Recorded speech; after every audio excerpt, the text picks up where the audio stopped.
Oke, Kiai, ini kan masalah nasab, ada problem. Tidak hanya masalah nasab, ini kan ada banyak sekali nih kuburan-kuburan palsu, kuburan-kuburan yang dibuat, kemudian katanya berdasarkan mimpi dan lain sebagainya. Ini implikasinya seperti apa ini antara kemudian nasab, kemudian juga implikasi untuk masa depan ini, Kang Mas. Kalau ada orang-orang yang membuat makam-makam palsu dengan ditulis bahwa ini wafat tahun 1400, 1500, namanya kemudian disebut nama Al-Anu dari klan tertentu, maka nanti sejarah bangsa Indonesia ini akan ngacak. 100 tahun lagi kita melihat Indonesia ini katanya di dalam buku yang menyebarkan Wali Songo pada abad ke-16, menyebarkan Islam di Indonesia, Wali Songo abad 16, abad 15. Kok ini ada kuburan Al-Anu yang ada di abad 14. Padahal menurut buku ini, Al-Anu ini datangnya pada abad ke-19.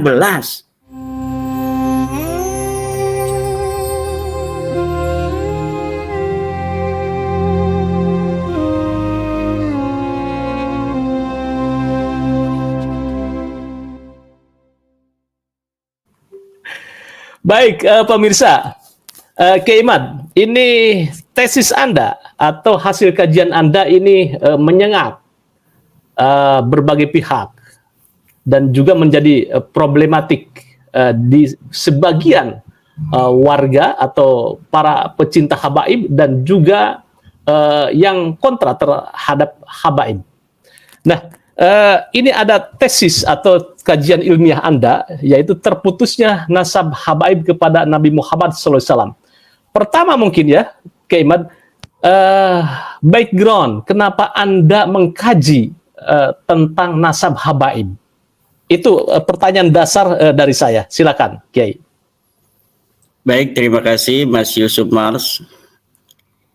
Jawaban ini sebenarnya sudah pernah saya sampaikan di para gus yang ada di Jember ketika saya diundang di Pondok Pesantren Kiai Muzaki di Jember, bahwa di antara salah satu yang menjadi motivasi saya kenapa meneliti nasab para habaib ini adalah ketika melihat adanya ketimpangan antara pengakuan dan akhlak yang dicerminkan dari beberapa oknum habaib, pengakuan-pengakuan bahwa mereka adalah keturunan Rasulullah di tengah-tengah publik disampaikan kepada orang-orang awam. Ada juga ketika di sebuah pengadilan, seorang terpidana atau seorang terdakwa, ketika ada seorang saksi, seorang kiai bertanya kepada seorang saksi yang juga seorang kiai ini, apakah Nabi Muhammad SAW itu adalah kakek saya ataukah kakek Anda?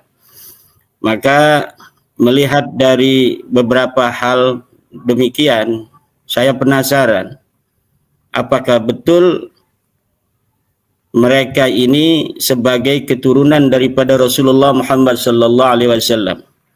Maka kemudian saya mencoba untuk mencari silsilah nasab mereka. Saya temukan beberapa sampel dari nasab-nasab mereka, para habaib yang ada di Indonesia, yang saya temukan dari beberapa media online. Kemudian saya teliti nasab mereka satu persatu, dari mulai nama Rasulullah SAW, kepada nama anaknya, kepada anaknya sampai nama mereka. Mereka ini para habaib adalah disebut Bani Alawi atau Ba'alawi. Ba'alawi ini adalah kaumun fil Yaman yantasibuna ila Alawi bin Ubaidillah. Mereka adalah kaum dari negeri Yaman yang menisbatkan diri kepada Alawi. Mereka disebut sebagai Ba'alawi karena mereka punya leluhur yang bernama Alwi. Alwi ini menurut mereka mempunyai ayah bernama Ubaidillah. Ubaidillah ini menurut mereka mempunyai ayah bernama Ahmad bin Isa. ini Ahmad bin Isa telah sahih di dalam kitab-kitab nasab sebagai keturunan daripada Rasulullah Muhammad sallallahu alaihi wasallam. Ahmad bin Isa telah sahih sebagai turun Nabi berdasarkan uji petik kitab-kitab nasab yang sudah ada di zamannya. Jadi kitab-kitab nasab itu setiap masa itu dicatat oleh para ahli nasab yang ada di zaman itu. Dan Ahmad bin Isa ini mempunyai ayah bernama Muhammad An-Naqib. Muhammad An-Naqib ini mempunyai ayah bernama Ja'far As-Sadiq. Ali Al-Uraidi.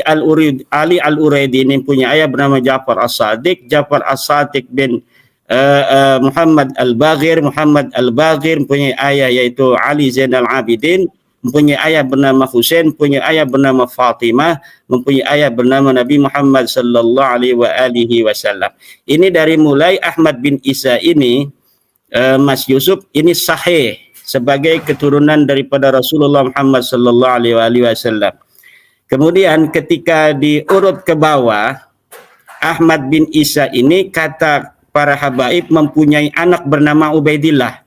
Disinilah masalahnya terjadi. Karena saya tidak menemukan nama Ubaidillah ini tercatat sebagai nama anak daripada Ahmad bin Isa.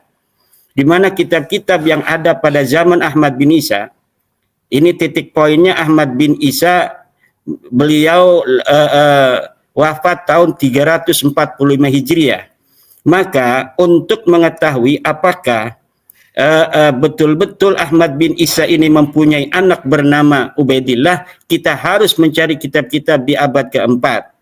Kalau tidak ada kitab abad keempat, maka kitab yang paling dekat tahunnya dengan abad yang keempat, yaitu abad yang kelima. Kemudian abad ke-6, abad ke-7, abad ke-8, dan abad ke-9.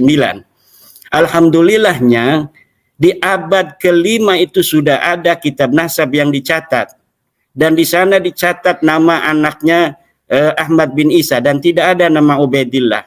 Di abad kelima ini ada 3 kitab yang mencatat nama Ahmad bin Isa dan anaknya. Tapi tidak ada yang bernama Ubaidillah. Kemudian di abad ke-6 juga demikian. Dicatat nama anaknya hanya 3, yaitu Muhammad, Ali, dan Husain. Tidak ada anak yang bernama Ubaidillah. Begitu pula di abad ke-7, abad ke-8, dan awal abad ke-9. Nah, disinilah kekosongan nama Ubaidillah dicatat sebagai nama anak daripada Ahmad bin Isa. Maka dari situ kita katakan bahwa nasab Ba'alawi yang di Indonesia disebut dengan istilah Habib ini terputus daripada Rasulullah Muhammad SAW selama 550 tahun, dihitung daripada mulai wafatnya Ahmad bin Isa 345 sampai adanya pertama kali nasab ini disebutkan dari internal keluarga Ba'alawi sendiri yang bernama Ali As-Sakran. Habib Ali As-Sakran ini menulis sebuah kitab yang bernama Al-Burqatul Musyiqah, dan di dalamnya beliau kemudian mencatat nama leluhur-leluhur mereka. Ini disambungkan kepada nasabnya Ahmad bin Isa, disambungkan ke dalam nasabnya Rasulullah Muhammad sallallahu alaihi wasallam tanpa ada referensi kitab yang sebelumnya. Jadi kitab ini adalah kitab yang internal dari kalangan keluarga sendiri tanpa ada referensi disyahidi oleh kitab-kitab eksternal. Maka kemudian mulai dari Ahmad bin Habib Ali As-Sakran ini, nasab ini dicatat, dan kitab-kitab selanjutnya sampai imam-imam yang dikatakan yang ulama besar itu, Imam Ibnu Hajar, kemudian As-Sakhawi, An-Nabhani, yang mencatat nama-nama Ba'alawi sebagai keturunan daripada Rasulullah itu bereferensi kepada kitab Al-Burqatul Musyiqah yang ditulis oleh kalangan Ba'alawi sendiri, kalangan habaib, tanpa ada referensi dari kitab yang sebelumnya. Dari sinilah berapapun kitab yang ada sejak masa Habib Ali As-Sakran itu, siapapun yang menulisnya tidak bisa menyambungkan nasab Ba'alawi kepada Rasulullah karena penulisan itu dari ruang hampa tanpa ada referensi kitab yang sebelumnya. Sementara di dalam sebuah prosedur penelitian nasab, kita membutuhkan untuk mengetahui apakah seorang seorang tokoh yang ada di suatu masa ini adalah sosok historis ataukah bukan, maka kita memerlukan sumber-sumber yang primer, sumber yang sezaman, yang menyatakan keberadaannya pada waktu itu. Seperti adanya inskripsi, prasasti yang kita temukan di batu tulis misalnya, yang kita sebut dengan prasasti batu tulis. Prasasti batu tulis yang berangka tahun 1533 itu Masehi menunjukkan bahwa seorang raja daripada Pajajaran itu adalah sosok historis pada zamannya, dibuktikan oleh ditulisnya namanya di batu tulis yang berangka tahun 1533 Masehi tersebut. Itu namanya adalah sumber primer, sumber yang sezaman, yang mengkonfirmasi adanya tokoh ini di suatu masa. Nah, untuk keturunan Nabi tidak perlu inskripsi, tidak perlu prasasti. Kenapa? Karena kitab-kitab nasab sudah ditulis pada masa itu. Tetapi tidak ada yang mencatat Ahmad bin Isa mempunyai anak bernama Ubaidillah. Maka menurut saya, Kang Mas Yusuf, nasab Ba'alawi ini adalah secara ilmu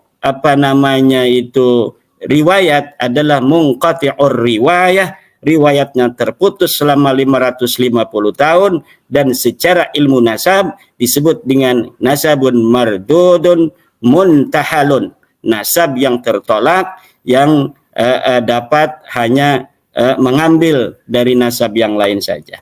Itu mungkin untuk awalan, demikian. Ya.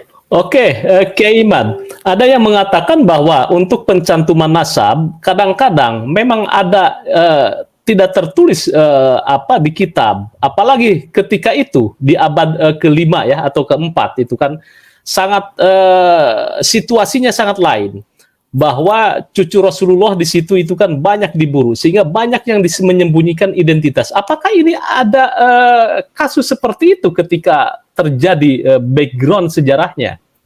Itu hanya alasan saja, alasan saja. Buktinya kitab-kitab nasab ditemukan. Tahdzibul Ansab pada abad kelima karangan Al-Ubaidili ditemukan.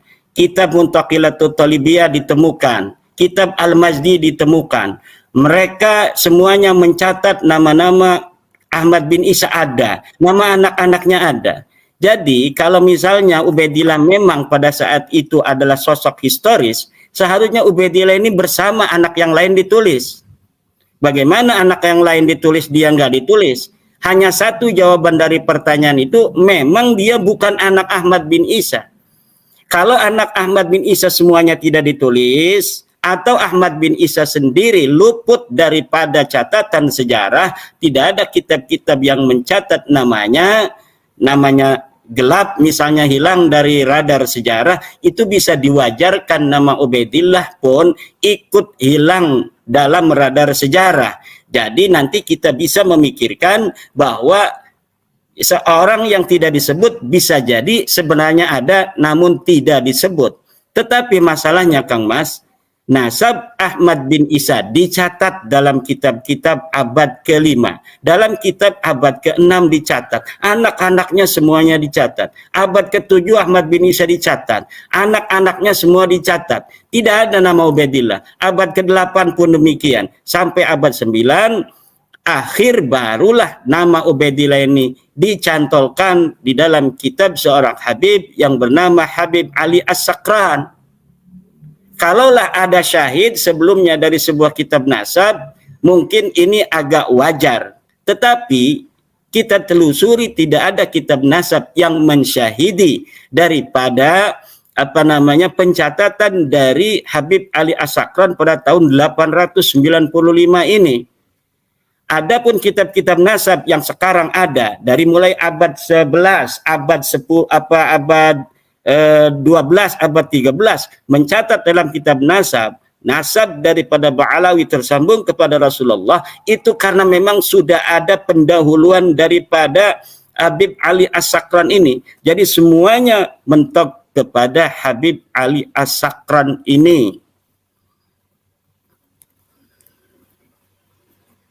Oke, Kiai Imad, untuk verifikasi nasab, kan banyak polemiknya. Tidak harus dengan kitab nasab, tetapi ada dengan cara lain. Katakan dengan manuskrip keluarga.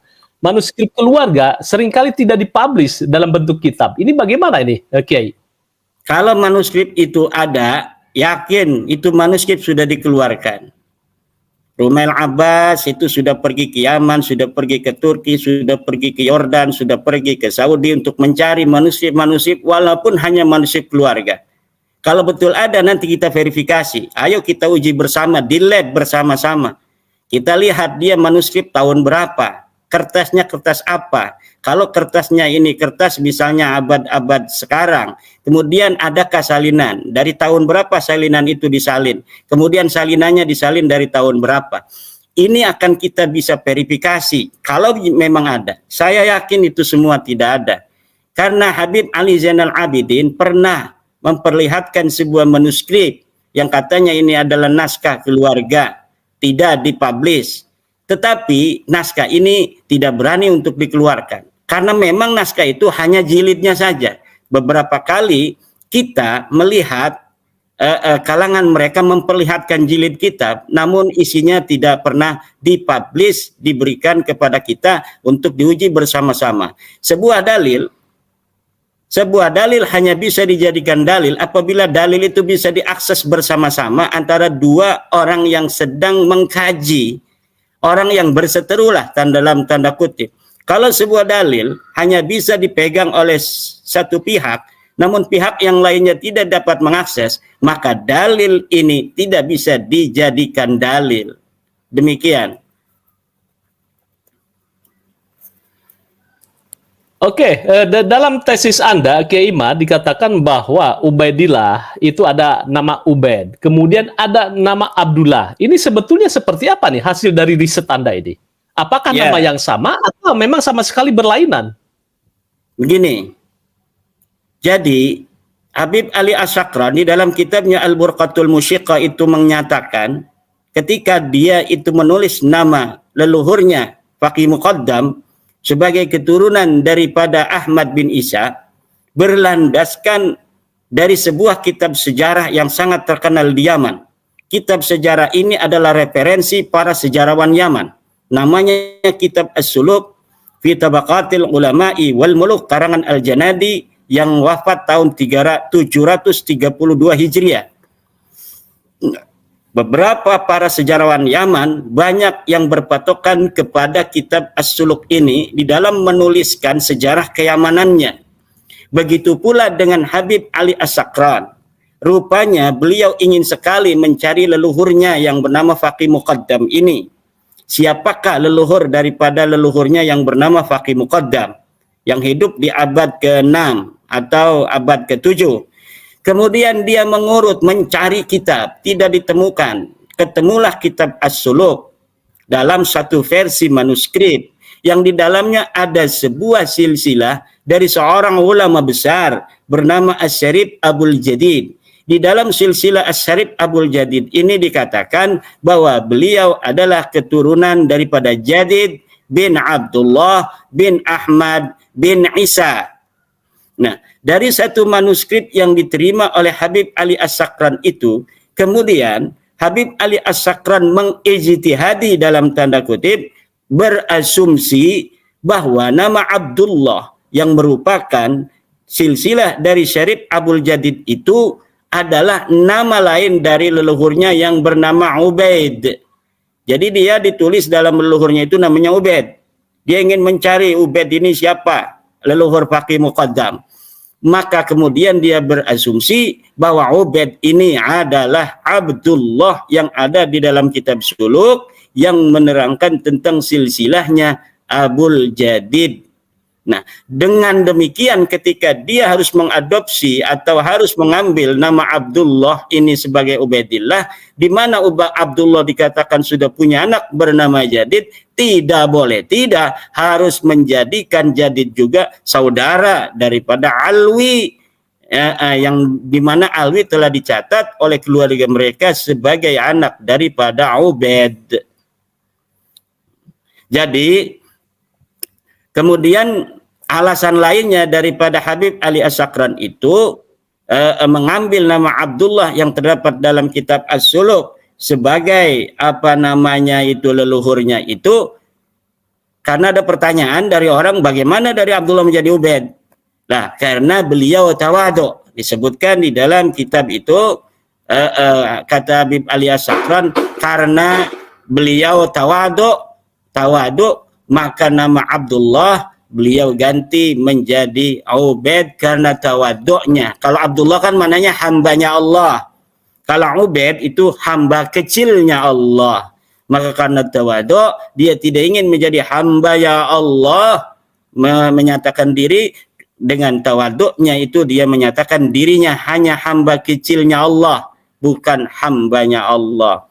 Lah, itu versi dari Habib Ali As-Sakran. Namun ternyata Kang Mas Yusuf, kitab As-Suluk fi Tabaqatil Ulama wal Muluk memiliki riwayat versi yang berbeda-beda. Di dalam satu manuskrip yang terdapat di manuskrip yang sekarang ditemukan di Paris, itu ternyata nama Abdullah itu tidak ada. Jadi yang ada Jadid langsung berayah Ahmad, berayah lagi Isa. Jadi Jadid bin Ahmad bin Isa. Tidak ada Jadid bin Abdullah bin Ahmad bin Isa. Sedangkan yang diambil sebagai patokan daripada Habib Ali As-Sakran untuk menyambungkan nasabnya adalah Abdullah yang ada dalam versi yang satunya itu. Nah, bagaimana kalau versi yang kedua ini yang benar, yaitu versi di mana tidak ada nama Abdullah sebagai anak daripada Ahmad bin Isa? Maka karena yang dicantol ini tidak ada, maka yang nyantol pun otomatis tidak ada. Demikian. Jadi sesuatu hujjah yang di situ ada ihtimal, maka hujjah itu tidak bisa lagi dijadikan hujjah. Ad-dalilu idza tarakahul ihtimalu saqata bihil istidlal.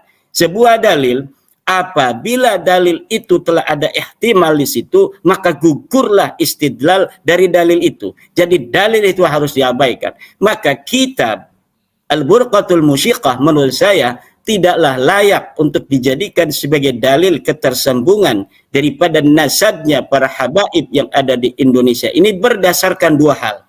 Yang pertama adalah mereka mensambungkan nasab para habaib ini berdasarkan kitab As-Suluk, diasumsikan nama Abdullah yang ada di dalamnya sebagai nama Ubaidillah. Yang kedua, Al-Burqatul Musyiqah ini ditulis dari kalangan internal, kitab sekunder yang ditulis tidak berdasarkan referensi kitab yang sebelumnya sama sekali. Jadi tidak ada kitab-kitab di abad yang sebelumnya, abad ke-7, ke-6, ke-5, ke-4 yang menerangkan hal yang sama dengan yang diterangkan oleh kitab Al-Burqatul Musyiqah. Hanya adna qarinatin, serendah-rendahnya qarinah yang terdapat dalam As-Suluk diambil kemudian untuk dijadikan dalilun qawiyun. Ini tidak bisa. Adna qarinah dijadikan dalilun qawiyun.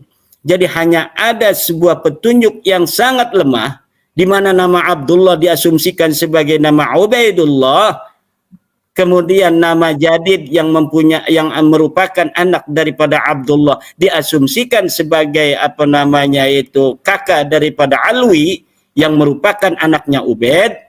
Karena bapaknya telah disatukan namanya, maka anak-anaknya yang sudah ada riwayat itu masing-masing harus juga disatukan sebagai saudara. Nah, sementara tidak ada satu dalil dari kitab apapun yang menyatakan bahwa Jadid mempunyai adik bernama Alwi atau Alwi mempunyai kakak bernama Jadid. Ini sama sekali tidak ada ditemukan. Bahkan saya menemukan kitab sebuah manuskrip di abad ke-10 yang menyatakan bahwa Jadid bukanlah dari keturunan Ali Al-Uraidi seperti Ahmad bin Isa, tetapi Jadid merupakan keturunan dari Ja'far As-Shadiq, di mana Ja'far As-Shadiq, bukan Ja'far As-Shadiq, Musa Al-Kadhim, maaf, Musa Al-Kadhim punya saudara bernama Ali Al-Uraidi. Ali Al-Uraidi ini mempunyai anak bernama Muhammad An-Naqib. Muhammad An-Naqib mempunyai anak bernama Isa Ar-Rumi. Isa Ar-Rumi ini mempunyai anak bernama Ahmad. Kemudian Ahmad mempunyai anak 3, Muhammad, Ali, dan Husain. Tidak ada bernama anak bernama Ubaidullah. Tetapi dalam riwayat Al-Burqa ini punya anak bernama Ubaidillah. Nah, katanya juga punya anak lagi Ubaidillah ini selain Alwi adalah Jadid. Sementara di dalam manuskrip abad 10 yang saya temukan, itu Jadid adalah merupakan keturunan Musa Al-Kadhim. Siapa Musa Al-Kadhim? Yang tadi saya sebutkan, kakak daripada Ali Al-Uraidi yang mempunyai satu ayah bernama Ja'far As-Shadiq. Ya. Jadi sangat lemah sekali konstruksi nasab Ba'alawi ini dilihat dari sisi ilmu kitab-kitab nasab yang ditemukan oleh para ulama. Baik, Kiai Imad, itu kan dari sisi yang tercatat di dalam kitab. Karena kemudian ada juga saya membaca sebuah artikel bahwa yang mengatakan bahwa kitab dari Fahru Raji itu tidak menjadikan sebuah rujukan primer di Iran atau di Irak. Ini bagaimana? Bahwa ini hanya sekedar rujukan sekunder saja kitab nasab ini.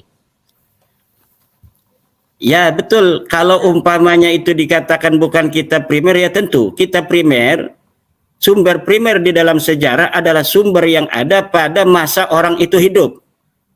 Seperti Kang Yusuf Mar, kalau umpamanya ingin dipercaya oleh orang lain bahwa pernah bertemu Pak Jokowi pada tanggal 1 Januari, maka kemudian Kang Yusuf Mar memotret dengan ada angka tanggal di dalam potret itu bahwa itu tanggal 1 Januari. Itu adalah sumber primer yang menyatakan bahwa Kang Mas Yusuf Mar ini bertemu dengan Pak Jokowi pada tanggal 1 Januari. Itu namanya sumber primer. Adapun ketika Kang Mas Yusuf ini menulis dalam buku memoir, misalnya ditulis setahun kemudian, bahwa saya pernah ketemu dengan Bapak Jokowi tahun kemarin tanggal 1 Januari, itu namanya data sekunder. Data yang kemudian ditulis berdasarkan hal yang telah terjadi di masa yang telah lalu. Nah, kitab Al-Fahru Raji yang disebut dengan kitab Asy-Syajarah Al-Mubarakah itu dikarang abad ke-6, 597 Hijriah. Nah, 597 Hijriah dinyatakan oleh Imam Al-Fahru Razi bahwa anak daripada Ahmad bin Isa hanyalah 3, yaitu Muhammad, yang kedua adalah Ali, yang ketiga adalah Husain. Dari mana itu Al-Fahru Razi bisa memutuskan dengan tegas dalam kalimatnya bahwa anaknya cuma 3? Karena Al-Fahru Razi itu tinggal di negeri Rai, di mana disebutkan di dalam kitab-kitab nasab keturunan Ahmad bin Isa banyak yang tinggal di negeri Rai. Dan Imam Al-Fahru Razi bertemu dengan keturunannya di kota Rai, kemudian terjadilah komunikasi atau pencatatan atau sensus dan lain sebagainya, sehingga bertanyalah Al-Fahru Razi, kakek kamu yang bernama Ahmad bin Isa mempunyai anak berapa? Ditulis anaknya 3, Muhammad, Ali, dan Husain. Nah, kitab-kitab sebelum Al-Fahru Razi ini menyebutkan nama anak-anak Ahmad bin Isa, tetapi hanya menyebutkan sebagian dari anak Ahmad bin Isa. Seperti Al-Ubaidili, Muntaqilatut Talibiyah menyebutkan sebagian anak Ahmad bin Isa adalah Muhammad. Disebutkan sebagian saja. Ya. Tetapi Imam Al-Fahru Razi dengan tegas menyebutkan anaknya cuma 3. Berarti ketika seorang ahli nasab dengan tegas menggunakan jumlatun ismiyatun tadullu alal hasri, yang menunjukkan ini adalah sebuah pembatasan daripada anak Ahmad bin Isa, menunjukkan secara ilmiah berdasarkan keilmuannya, Imam Fakhrul Razi meyakini seyakin-yakinnya bahwa anak Ahmad bin Isa hanyalah 3. Ini tahun 597 Hijriah. Lalu kitab-kitab setelah itu, setelah Imam Ar-Razi, itu tidak bertentangan dengan kitab Ar-Razi. Dan kitab Ar-Razi tidak bertentangan dengan kitab yang sebelumnya. Ketika sebelumnya menyebutkan nama salah satu anaknya Muhammad, Imam Al-Fakhrul Razi pun menyebut nama anaknya yang bernama Muhammad. Berarti Imam Al-Fakhrul Razi tidak bertentangan dengan kitab-kitab yang sebelumnya, yang sebelumnya berdasarkan keilmuan mereka bahwa ada nama anak lain selain Muhammad, maka disebutkan wa min wuldihi, sebagian dari keturunan daripada Ahmad bin Isa bernama Muhammad. Tetapi Imam Fakhrul Razi karena keilmuannya langsung berjumpa dengan keturunan daripada Ahmad bin Isa yang ada di Rai. Dengan yakin-yakinnya beliau menyatakan anaknya cuma 3, yaitu Muhammad, Ali, dan Husain. Maka setelah Al-Fakhrul Razi ini masuknya nama lain selain 3 anak dari Ahmad bin Isa. Ini masdudun, tertutup dan tidak bisa lagi. Kecuali ada dalil, ada sumber yang lebih kuat daripada kitab Asy-Syajarah Mubarakah, yaitu apa? Kitab yang lebih kuat dari Syajarah Mubarakah, kitab yang ditulis sebelum Asy-Syajarah Mubarakah. Saya meminta kitab Syajarah Mubarakah ini dituai oleh kitab lainnya, tapi sampai saat ini kitab yang kita pinta tidak kunjung ditemukan, padahal telah dilakukan pencarian dengan mendatangi Yaman, dengan mendatangi Yordan, dengan mendatangi Maroko, dengan mendatangi Saudi Arabia. Namun sampai sekarang tidak ada kitab yang tegas menyebutkan bahwa Ahmad bin Isa mempunyai seorang anak bernama Ubaidillah. Oke, baik. Panjang lebar sekali penjelasan Anda, Kiai. Kiai, ada sebagian ulama bahwa untuk penentuan nasab kadang-kadang memang secara doni atau tidak begitu tercatat. Kadang-kadang ada yang mengatakan bahwa melalui tafsir mimpi. Kadang-kadang juga ada melalui kesepakatan ulama. Nah, ini bagaimana fenomena ini? Katakan kemarin dalam perdebatan bahwa nasab habaib dari Ba'alawi adalah sudah merupakan kesepakatan jumhur ulama. Ini bagaimana ini? Sebagian Anda, kalau tesis Anda ini bisa merungkankan ulama-ulama besar di zaman itu. Ya, ulama itu kan tidak maksum. Yang maksum itu kan hanya Kanjeng Nabi Muhammad SAW. Kalau kita sepakat bahwa ulama tidak maksum, maka kita juga harus menerima konsekuensinya, bahwa ulama juga bisa juga menerima informasi yang salah dari orang lain, kemudian dia husnudzon terhadap informasi itu, lalu dia catat di dalam kitabnya. Itulah yang terjadi dengan Imam Ibnu Hajar Al-Haytami. Itulah yang terjadi dengan As-Sakhawi. Itulah yang terjadi dengan An-Nabhani dan lain sebagainya, yang mencatat nama-nama nasab Ba'alawi, kemudian dicatat di dalam kitabnya, disambungkan kepada Ahmad bin Isa. Padahal mereka tidak melakukan kajian apakah betul ini silsilah yang sampai kepada mereka. Mereka tidak menggunakan teori pengkajian terhadap nama-nama yang mereka dapatkan, kemudian dengan husnudzon nama-nama itu langsung ditulis di dalam kitab-kitab mereka. Itulah yang terjadi. Bagaimana kita bisa mengetahuinya? Karena kitab-kitab yang ditulis oleh ulama-ulama besar itu seperti Ibnu Hajar Al-Haytami, saya sudah menemukan algoritma kenapa Imam Ibnu Hajar Al-Haytami sampai menulis silsilah itu. Ibnu Hajar Al-Haytami di dalam kitabnya itu, contohnya Ibnu Hajar ya, karena banyak, yang lain juga ada subjektivitas yang akan saya terangkan ini. Ibnu Hajar Al-Haytami bertemu dengan seorang Habib. Habib itu murid daripada Abu Bakar Al-Idrus. Abu Bakar Al-Idrus memiliki kitab sabat, kitab ijazah. Beberapa lembar kitab ijazah dari seorang yang bernama Habib Al-Idrus ini. Nah, kemudian Ibnu Hajar melihat kitab itu. Kata Ibnu Hajar, bagaimana kalau walaupun saya tidak bertemu dengan Habib ini, saya ambil ini karena saya sedang menulis kitab tentang silsilah sanad saya. Bagaimana saya mohon izin untuk dapat mengambil kitab ini untuk saya tulis di dalam kitab saya.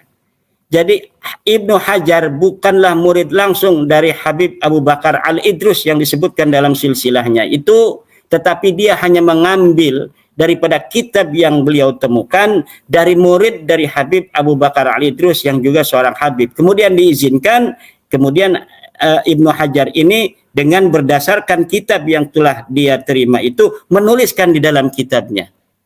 Nah, jadi tidak ada suudzon daripada Ibnu Hajar untuk meneliti kevalidan daripada silsilah itu, karena husnudzon melihat daripada orang yang akan dicatat itu orang yang saleh, orang yang kenal dengan ulama, maka tidak ada suudzon. Nah, kalau misalnya zaman ini pun kita tidak menemukan oknum-oknum habaib yang akhlaknya jauh panggang daripada api, dengan pengakuannya mungkin kita juga tidak akan kepunteng-punteng untuk meneliti nasab mereka tersebut. Tetapi karena adanya fenomena pengakuan yang masif di media sosial, pada saat yang sama akhlak mereka tidak mencerminkan daripada akhlak baginda Nabi besar Muhammad sallallahu alaihi wasallam, inilah kemudian yang membuat kita penasaran, ingin meneliti apakah betul mereka ini sebagai keturunan daripada Rasulullah Muhammad sallallahu alaihi wasallam. Dan ternyata setelah ditelusuri bahwa nasab mereka tidaklah tersambung kepada baginda Nabi besar Muhammad sallallahu alaihi wasallam. Ya baik, ada yang mengatakan bahwa Anda itu tidak mempercayai terhadap Imam Ibnu Hajar, padahal beliau adalah ulama besar, ulama Syafi'iyah, sehingga referensi Ibnu Hajar dengan Kiai Imad itu kan jauh sekali itu ya. Mestinya Ibnu Hajar itu sudah lebih dekat lah dengan abad kelima dengan nasab itu. Bagaimana Kiai? Yang menjadi patokan akan sebuah dalil, sebuah bayyinah, bukanlah dekat dan tidak dekat. Apakah dia mempunyai bukti primer atau bukti sekunder yang paling dekat dengan waktu kejadian perkara, yaitu 345. Ibnu Hajar telah saya terangkan tadi, algoritma bagaimana beliau sampai menuliskan nasab daripada habaib ini di kitab beliau, karena beliau kebetulan sedang menulis kitab silsilah, menemukan kitab beberapa lembar yang menuliskan silsilah thariqah. Nah, ini punya Habib Al-Idrus, kemudian diambil oleh beliau, minta izin kepada murid-muridnya. Jadi beliau tidak ketemu langsung dengan yang disebut gurunya itu, tetapi minta izin kepada murid-muridnya yang beliau temukan. Kemudian beliau menulis saja demikian rupa di dalam kitabnya As-Sabat itu. Kenapa beliau tidak mau untuk mengkaji? Karena kebetulan Ba'alawi yang ditemukan beliau orangnya saleh, orangnya tidak mencurigakan, sesuai antara pengakuan mereka sebagai keturunan Nabi dengan akhlak-akhlak yang dicerminkan. Kenapa hari ini kita menguji nasab mereka? Karena kita di dalam hati ada pertanyaan, masa iya keturunan Nabi begini? Maka kemudian kita jalankan teori metodologi para ahli nasab, ahli sejarah di dalam mencari kesejarahan seorang tokoh berdasarkan kitab sezaman dan kitab setempat. Ada kitab sezaman tapi tidak setempat. Ada kitab sezaman setempat, ada kitab sezaman tidak setempat. Kemudian ada kitab yang tidak sezaman, disebut dengan kitab sekunder. Apabila kita tidak bisa menemukan kitab sezaman, maka kita menggunakan kitab yang tidak sezaman yang paling dekat dengan ke tempat kejadian perkara dan waktu kejadian perkara. Apabila ada bertentangan antara dua kitab, yaitu kitab Ibnu Hajar misalnya, pada abad 10 yang mencatat nama seorang ulama Ba'alawi sampai kepada Rasulullah Muhammad SAW, lalu ada abad ke-15 seorang ulama yang menyatakan nasab Ba'alawi ini batal berdasarkan dalil-dalil yang dia dapatkan di abad ke-6 dan abad ke-5 Hijriah, maka walaupun ulama itu adanya di abad ke-15 Hijriah, tetapi jika dia membawa bukti dari abad yang lebih dekat dengan waktu kejadian perkara, maka yang ada di abad 10 ini dianggap batal atau tidak bisa dijadikan rujukan. Kenapa? Walau waktunya agak dekat, yaitu abad 10 Hijriah, kurang lebih hanya 600 tahun dari waktu kejadian perkara. Sementara yang abad ke-15 sudah begitu lama, tetapi dia dapat menemukan bukti-bukti primer atau bukti sekunder yang lebih dekat, yang paling dekat waktunya dengan waktu kejadian perkara, maka yang harus dipegang adalah yang abad 15 yang mempunyai bukti-bukti sumber primer atau sumber sekunder yang lebih dekat dengan nasab daripada Ahmad bin Isa ini. Jadi begini, ada sebuah kaul, i'rifir rijala bil haqq wa la ta'rifil haqqa bir rijal. Kenalilah seseorang itu dengan kebenaran yang dia bawa. Jangan kenali kebenaran dengan orang. Jadi jangan sampai karena orang ini sudah hebat, maka kita nyatakan apa saja yang keluar dari dirinya akan hebat. Karena dia sudah benar dalam satu hal, maka apa saja yang akan keluar dari dirinya akan benar semua. Tidak begitu. Jangan juga kita menganggap orang yang pernah berdosa sekali, kemudian tidak akan ada kebenaran sama sekali yang akan dia sampaikan. Tidak begitu. Kita kenali kebenaran dari kebenaran itu sendiri. Kita kenali orang-orang itu dengan kebenaran yang ia bawa. Jangan kita kenali orang-orang kebenaran itu dari orang yang membawanya.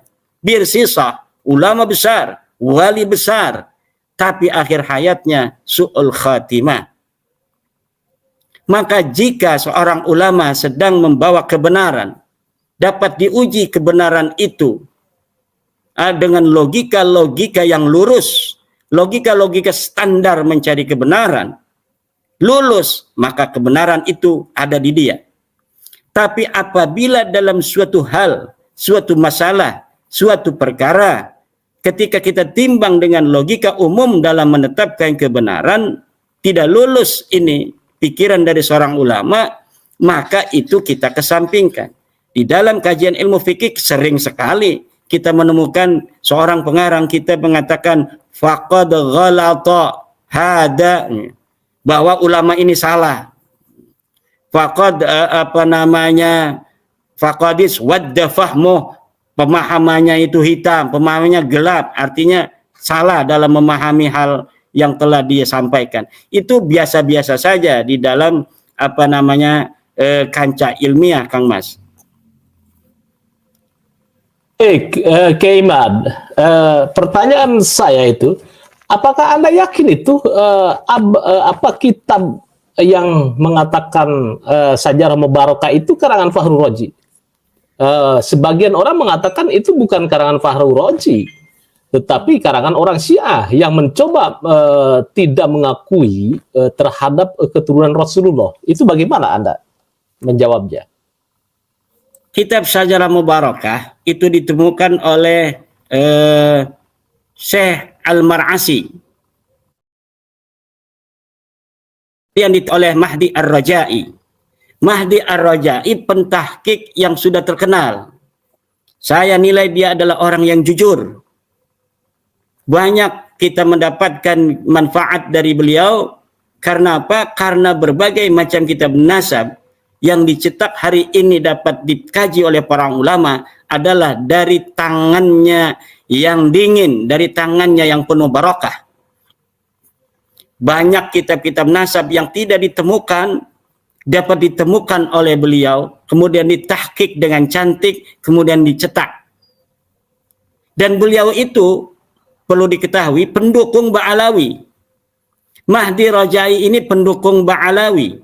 Dia mentahqiq kitab Syajarah Mubarakah yang menyebutkan Imam Al-Fakhrur Razi tidak mempunyai anak bernama Ubaid, tetapi dalam kitabnya dia mengarang kitab sendiri, itu mencantumkan nama Ubaidillah sebagai salah satu anak daripada Ahmad bin Isa.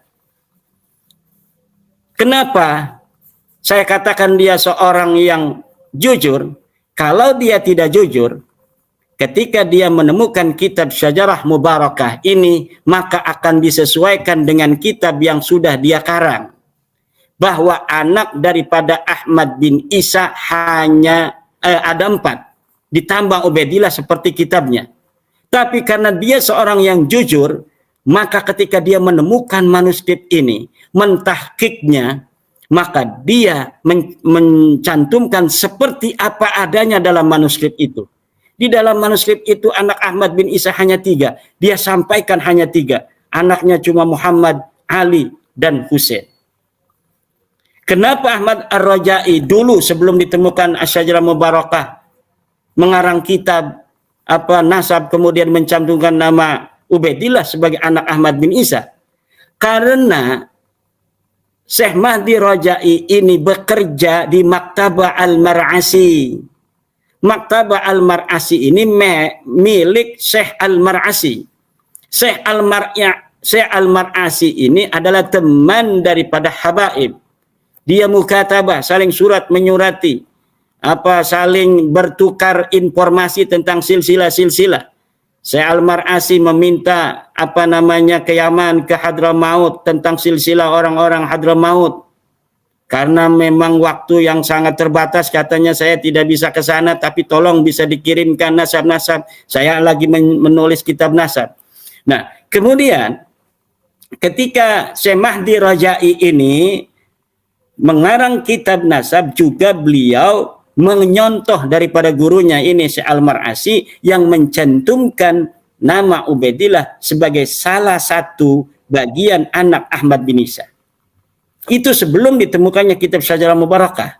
Lalu ketika beliau menemukan kitab Syajarah Mubarakah, dicetak kitab itu, ditahqiq oleh dia dengan cantik, dia tidak sama sekali menambah daripada nama anak Ahmad bin Isa itu.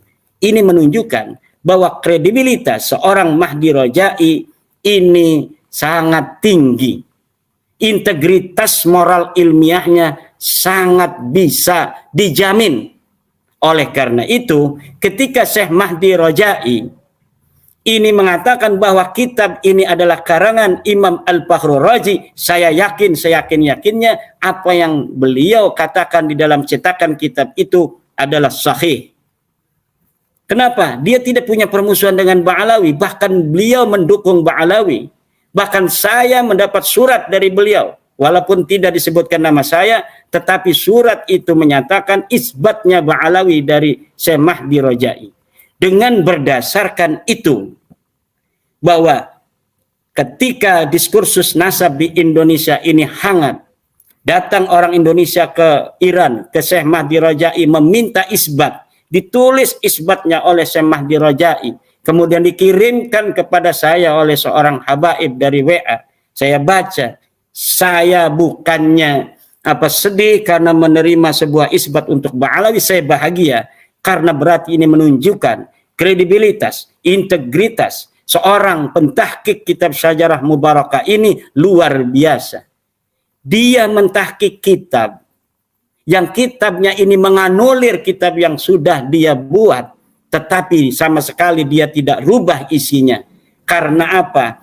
Karena integritas ilmiah seorang muhakkik tidak boleh interpolasi terhadap kitab yang ditahkiknya sama sekali.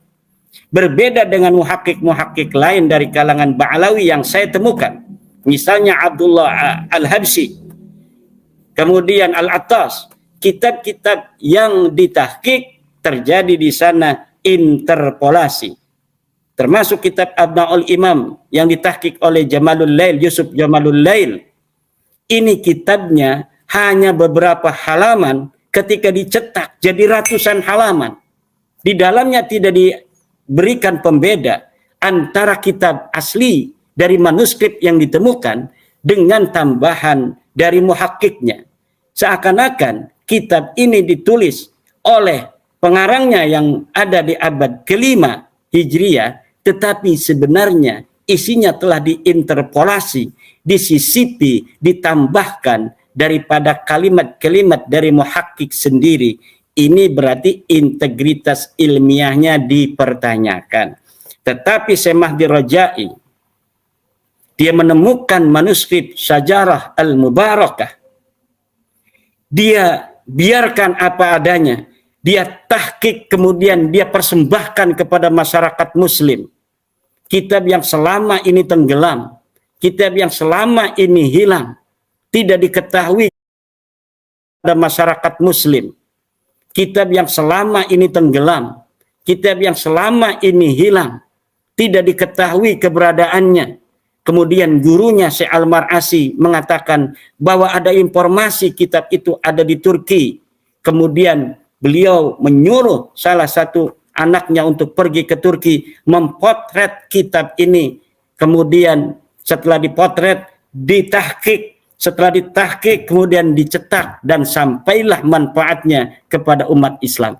Ini yang membuat geger dunia bahwa di dalam kitab itu dinyatakan anak Ahmad bin Isa hanya 3, Muhammad, Ali, dan Husain.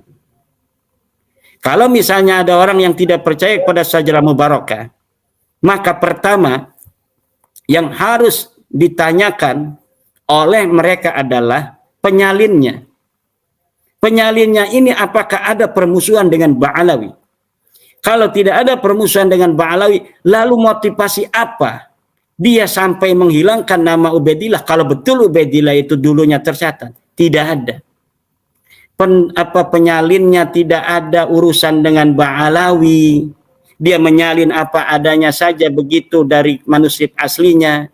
Kemudian Imam Fakhrul Razi juga tidak ada sejarah bermusuhan dengan Ba'alawi.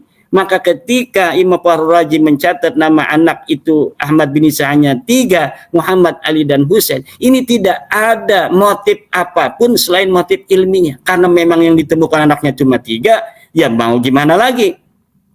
Nah, itulah jadi bagaimana cara kita di dalam kita mengamati seorang penulis sejarah, seorang penulis nasab, adakah subjektivitas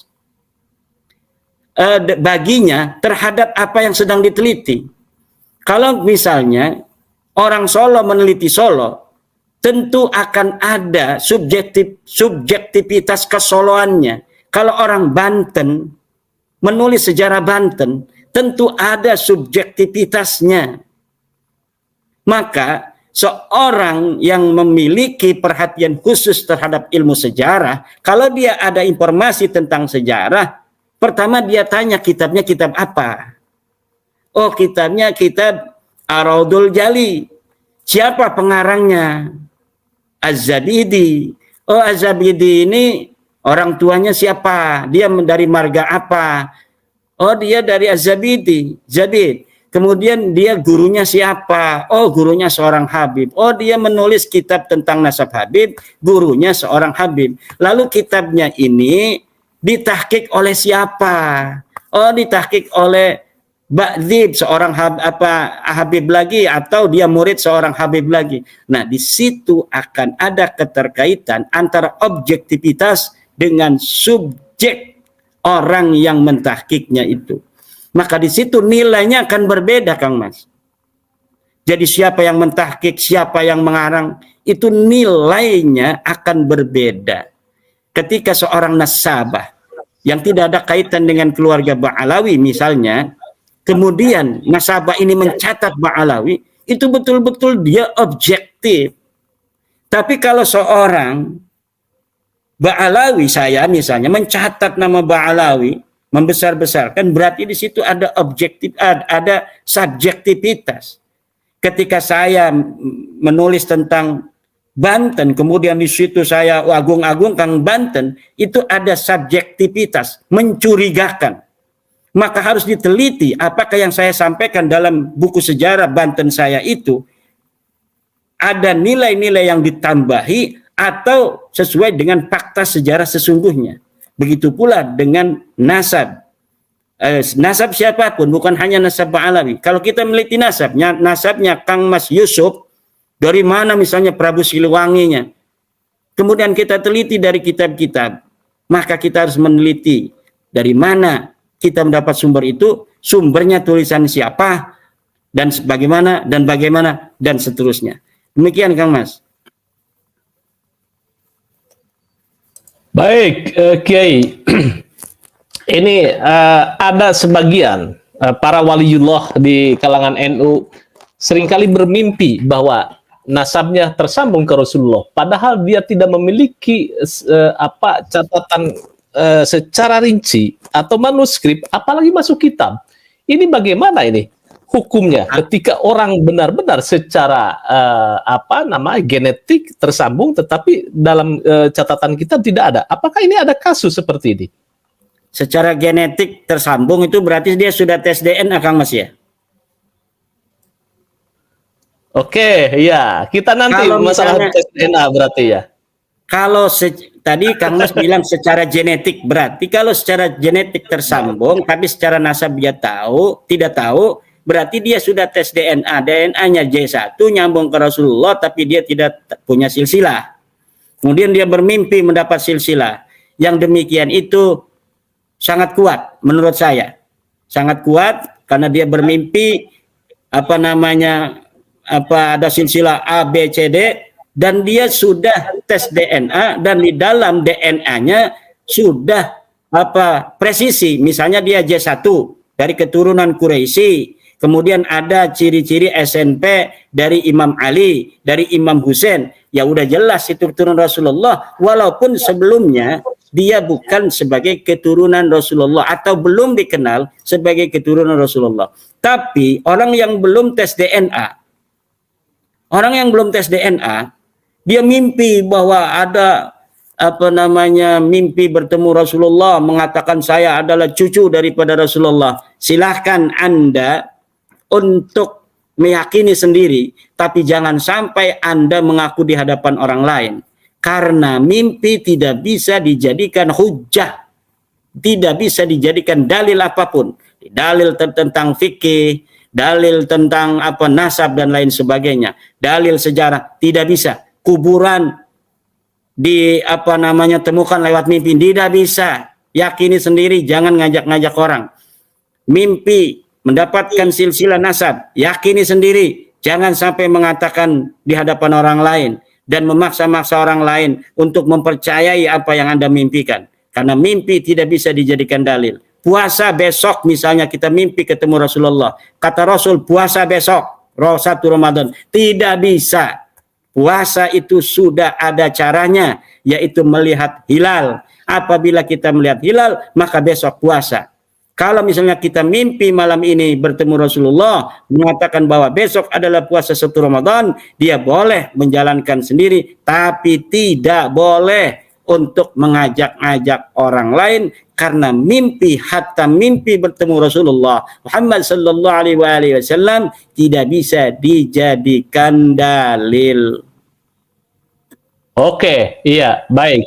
Jadi seseorang merasa dikasih tahu lewat mimpi sebagai zuriyah Rasulullah, tetapi tidak bisa dijadikan sebuah dalil ilmiah. Oke, Kiai Imad. Yang kedua adalah ramai sekali bergesernya sekarang ke tes DNA.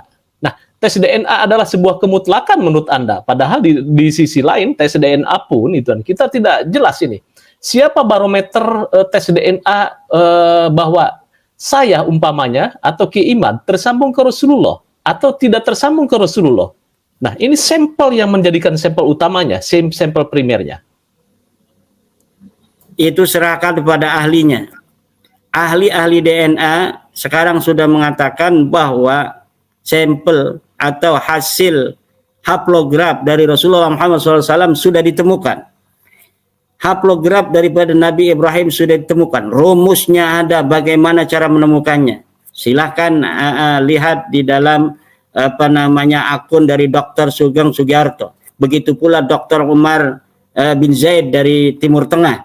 Itu mereka sudah menerangkan dengan lugas bagaimana caranya kita dapat menemukan haplograf daripada Rasulullah SAW. Kemudian menemukan SNP, STR daripada keluarga Nabi dan keturunannya. Dan sudah ada dari keluarga Nabi yang ada di Timur Tengah, yang ada di Saudi, Yordan, Maroko, Yaman, termasuk di Indonesia 5 orang katanya sudah ada yang mengaku keturunan Nabi yang sudah tes DNA. Di antara mereka dari keluarga-keluarga yang ada di Saudi itu terverifikasi valid sebagai dzurriyyah Nabi. Namun dari Ba'alawi ini melenceng. Jadi haplografnya bukan J1 haplograf daripada orang-orang Arab, tapi haplograf G. Ini saya temukan di akun YouTube-nya Dr. Sugeng Sugiarto. Dari berdasar itulah kemudian saya menulis sebuah tulisan bahwa mustahil Ba'alawi ini sebagai keturunan Rasul berdasarkan dari hasil tes DNA 5 orang Ba'alawi Indonesia yang sudah bisa dideteksi di website dari hasil tes DNA itu. Nah, sedangkan kalau saya hanya berdasarkan ilmu kajian ilmiah pustaka, yaitu kesimpulannya adalah mardudatun muntahal. Oke. Baik, ada pertanyaan yang menggelitik. Katakan seseorang sudah tes DNA dan darahnya adalah Quraisy. Lah, Quraisy juga kan bukan saja Nabi Muhammad, Abu Jahal pun itu juga Quraisy, Kiai. Jadi belum tentu orang yang teridentifikasi darahnya atau DNA-nya adalah Quraisy belum tentu tersambung ke Rasulullah. Bisa-bisa beliau atau mereka itu keturunan Abu Jahal.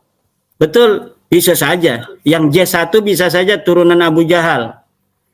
Tapi yang jelas mereka keturunan Quraisy. Ciri-ciri orang keturunan Rasul hari ini adalah dia harus mempunyai haplo J1 kalau garis lurus laki-laki.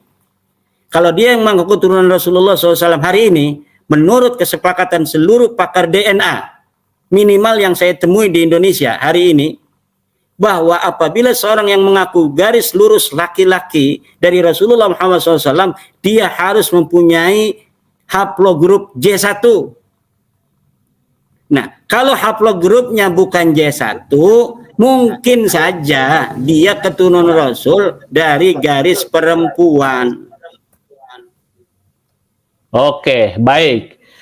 Baik, Kiai Imad, kalau tesis Anda benar atau kajian Anda benar, kajian kitab Anda benar, jadi ada akan sekitar jutaan ini klan Ba'alawi itu terdistorsi atau terbatalkan nasabnya sampai ke Rasulullah.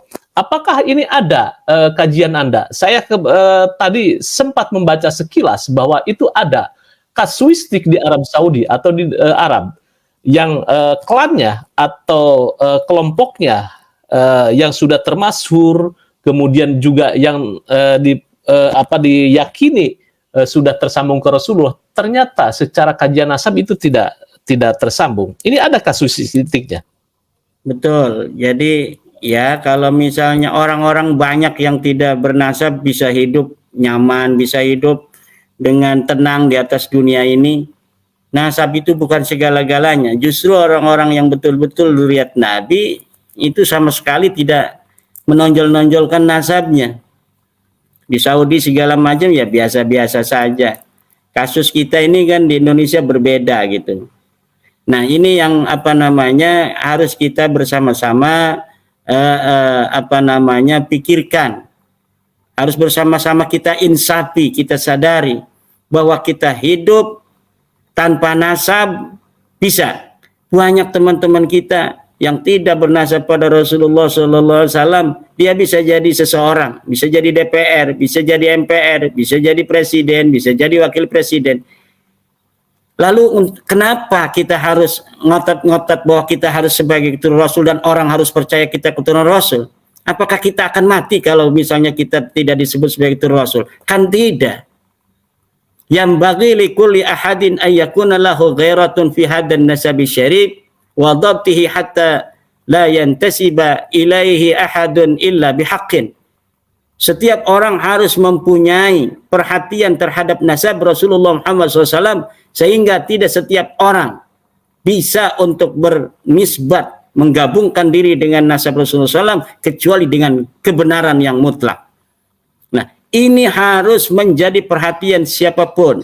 Orang yang mengkaji nasab seseorang yang mengaku dzurriyyat Nabi, dia bukan membenci dzurriyyat Nabi, tapi sedang menjaga kemuliaan dzurriyyat Nabi jangan sampai dimasuki oleh orang-orang yang tidak berhak, yang akan kemudian membawa dampak buruk terhadap nilai, terhadap citra daripada nasab Nabi Muhammad sallallahu alaihi wasallam ini, yaitu ketika orang-orang yang menyantolkan diri kepada Rasulullah kemudian berakhlak yang jauh daripada akhlaknya Rasulullah sallallahu alaihi wasallam. Inna akramakum indallah atqakum. Sungguhnya yang paling mulia di antara kalian adalah orang yang paling bertakwa, bukan orang yang paling punya nasab di antara kalian.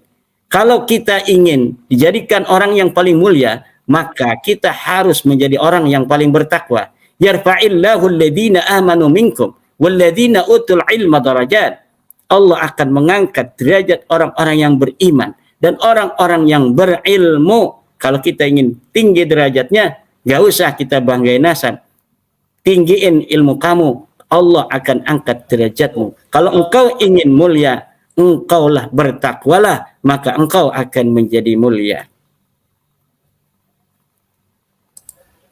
Baik. Keiman?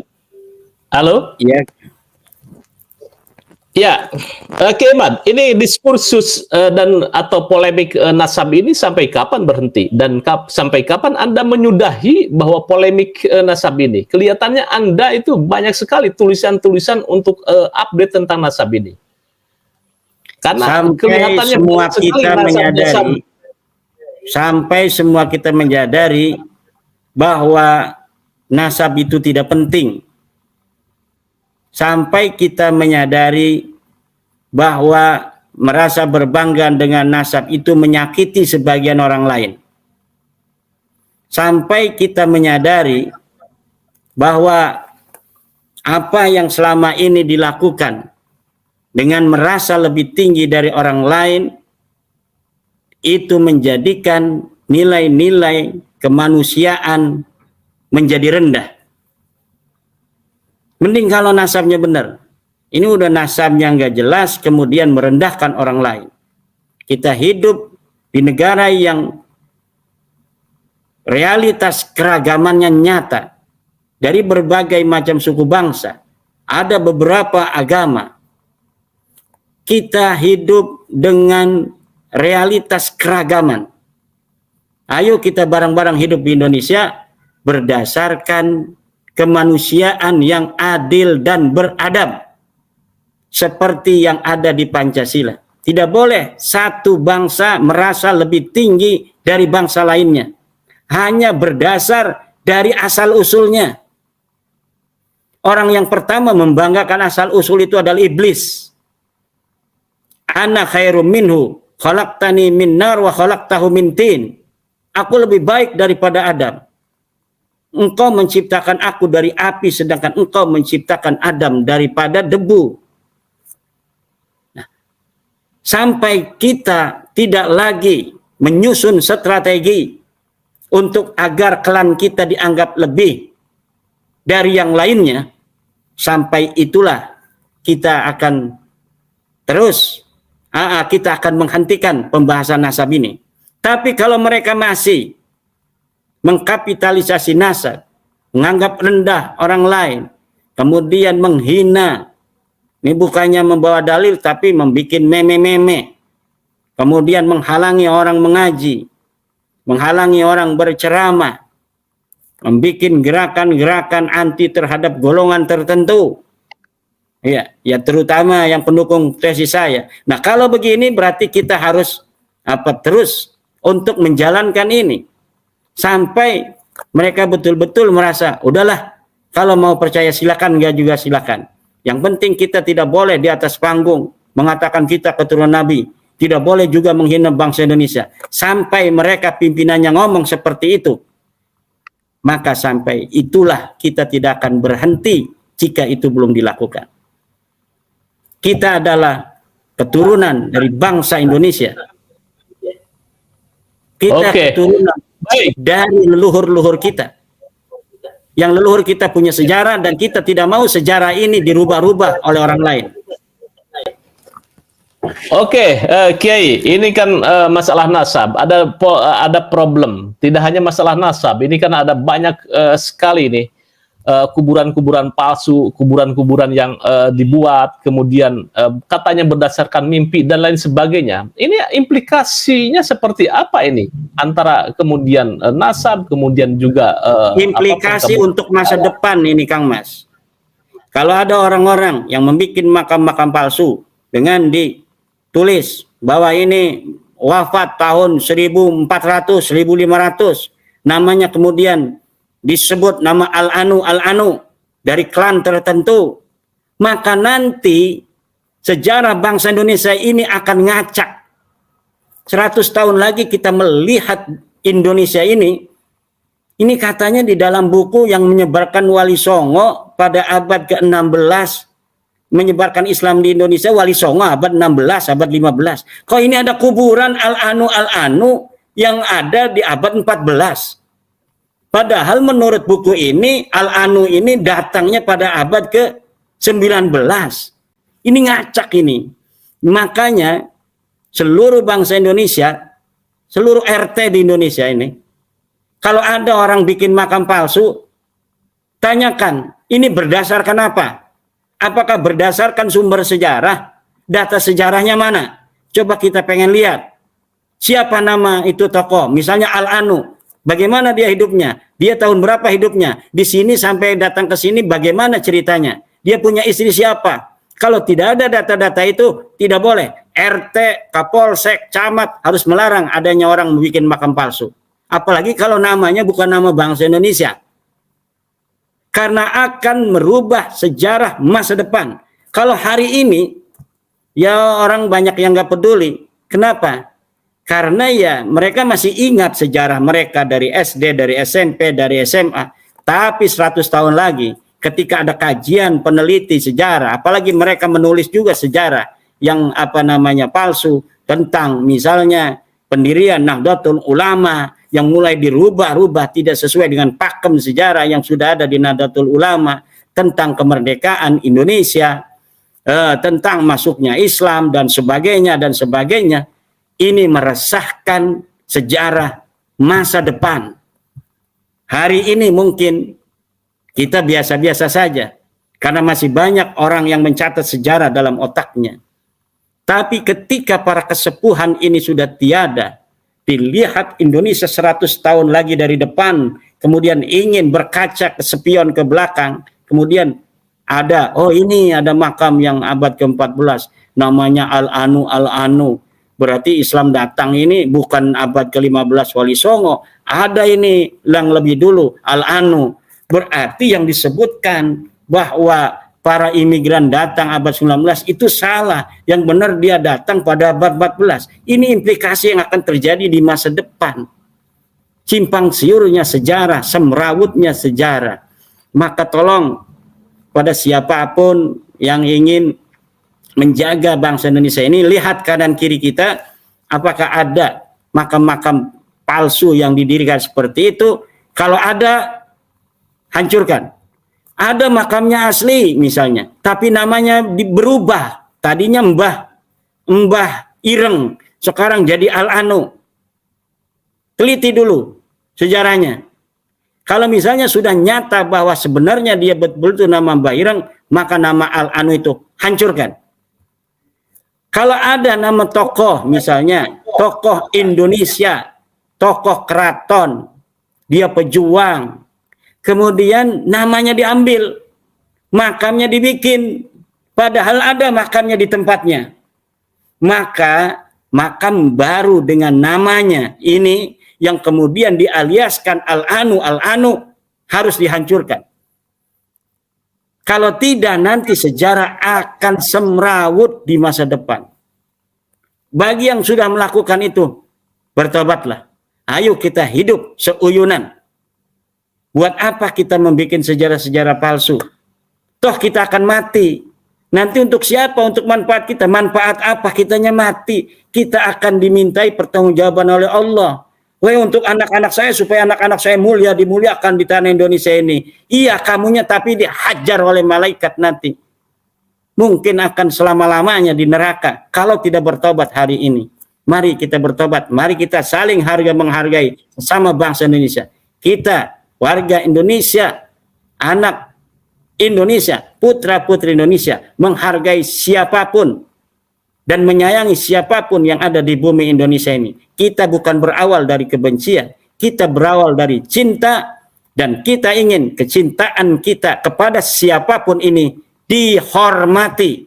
Bagaimana cara menghormatinya? Ayo kita saling menghargai, hormat menghormati, jangan punya niat-niat yang tidak baik terhadap kita, bangsa Indonesia, dan sejarahnya untuk hari ini dan masa depan.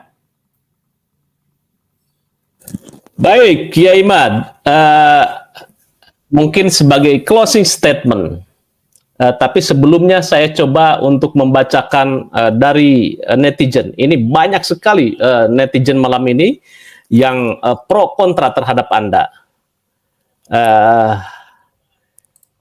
Coba ini ya, Jos Kiai Haji Imaduddin. Aduh, maaf, banyak sekali yang tidak bisa saya baca. Kemudian timnya Pak Imad Rungkad di Banten dan pendukungnya. Kalau perlu, ya tidak perlu saya bacakan. Ubed tokoh fiktif yang dikultuskan. Kemudian dengan adanya rambut bisa tes DNA, ya Ikhwan, ya. Oke, Kiai Imad. Tesis Anda secara otomatis ini menjadi polemik ketika awal munculnya setahun yang lalu, kemudian juga kemarin ramai sekali ketika di Banten terjadi perdebatan juga gitu ya. Nah, mungkin bisa diambil sebuah konklusi gitu ya, bahwa nasab tidak seseorang yang tersambung ke Rasulullah bisa dikatakan bahwa sebagai sumber primer adalah kitab yang tertulis, yang kedua manuskrip, terus kemudian yang ketiga mungkin catatan-catatan dari keluarga, atau secara garis ilmiah atau secara ilmiah itu berpedoman kepada yang mana yang menjadi sebuah rujukan utama. Silakan, Kiai Imad. Untuk silsilah yang dekat, misalnya saya kepada ibu saya, pada kakek, itu ya silsilah keluarga yang harus kita pegang. Tapi silsilah yang jauh, apalagi silsilah daripada kanjeng Nabi besar Muhammad sallallahu alaihi wasallam, di mana para keturunan Nabi dicatat setiap masa oleh para ahli nasab, maka kalau hari ini ada orang yang mengaku sebagai keturunan Nabi, maka catatan keluarganya, manuskrip dirinya harus sesuai dengan catatan daripada para ahli nasab yang ada pada setiap masa, sesuai dengan objek nama dari setiap masa itu.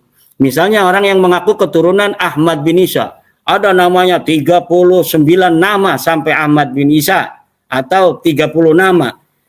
Maka ketika sampai kepada sebuah nama yang dicurigai, maka nama ini misalnya ada di abad 11 Hijriah. Kita cari kitab-kitab nasab abad 11 Hijriah. Betulkah nama A ini mempunyai anak B? Kalau kitab-kitab ada yang pada zaman itu atau yang setelahnya yang paling dekat mengkonfirmasi si A ini mempunyai anak B, berarti sahih. Kemudian nama selanjutnya kemudian diteliti lagi, nama selanjutnya diteliti lagi, nama selanjutnya diteliti lagi. Sampai nama Ahmad bin Isa dalam contoh kasus kita. Lah ini abadnya abad keempat, kita teliti di abad keempat, kita tidak menemukan kitabnya, namun kita menemukan kitab yang paling dekat, yaitu kitab yang dikarang 90 tahun setelahnya, yang masih bisa mendeteksi kebohongan. Karena 90 tahun itu 3 generasi. 3 generasi itu adalah kakek, anak, dan cucu. Cucu biasanya masih mencatat nama kakeknya dan mengetahui saudara-saudara daripada bapaknya. Maka kitab yang dicatat hanya mempunyai jeda 3 generasi, ini dapat dipercaya. Berbeda kalau sudah 500 tahun. Ini 345 Hijriah, Ahmad bin Isa wafat, kemudian nama anaknya salah satu baru dicantolkan pada 895 Hijriah. Ini tidak bisa mendeteksi kebohongan. Sementara di tengah-tengah abad ke-6 Hijriah dikatakan namanya, nama anaknya hanya 3, yaitu Muhammad, Ali, dan Husain, tidak ada yang namanya Ubaidillah. Maka ini sudah sampai kepada derajat keyakinan ilmiah bahwa nasab mereka terputus daripada baginda Nabi besar Muhammad sallallahu alaihi wasallam.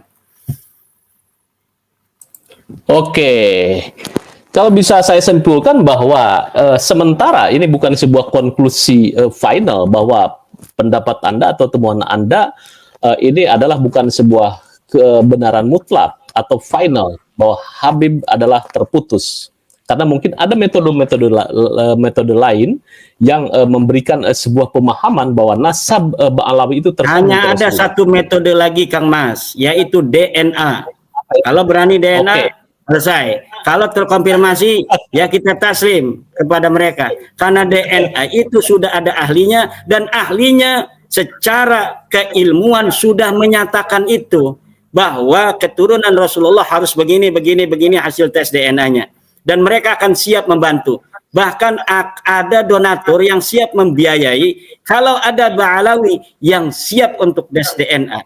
Walaupun 5 orang anonim ini sudah tidak sudah tidak terkonfirmasi, gagal dalam tes DNA, tapi belum tentu yang lain gagal kan?